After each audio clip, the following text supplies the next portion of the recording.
Watu wasiopungua 7 wamefariki dunia na kadhaa kujeruhiwa baada ya ndege ya mizigo ya kampuni ya UPS kuanguka muda mfupi baada ya kupaa katika uwanja wa ndege wa kimataifa wa Louisville jana Jumanne, Novemba 4 mwaka 2025, kwa mujibu wa maafisa wa eneo hilo. Taarifa za awali zinasema kuwa ndege hiyo ambayo ilikuwa ikisafirisha shehena ya mizigo kuelekea kwenye kituo kingine cha kampuni hiyo ilipata hitilafu muda mfupi tu baada ya kupaa na ikaanguka katika eneo la viwanda lililo karibu na uwanja huo. Vikosi vya uokoaji vilifika haraka eneo la tukio na kuanza shughuli za kuzima moto na kuwatafuta manusura. Mashuhuda wa tukio hilo wameripoti kusikia mlipuko mkubwa uliotikisa majengo jirani ukifuatiwa na moshi mzito uliotanda angani. Wengine wamesema waliona ndege hiyo ikishuka kwa kasi kabla ya kugonga ardhi na kulipuka moto mkali.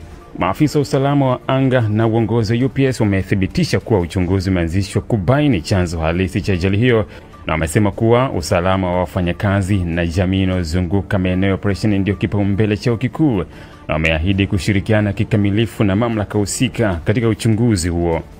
Hadi kufikia sasa miili ya waathiriwa wote imeopolewa na majeruhi wachache waliokolewa wamepelekwa hospitalini kwa matibabu. Serikali ya mji wa Louisville imewataka wananchi kuwa watulivu na kuepuka eneo la ajali wakati jitihada za uokoaji na uchunguzi zikiendelea.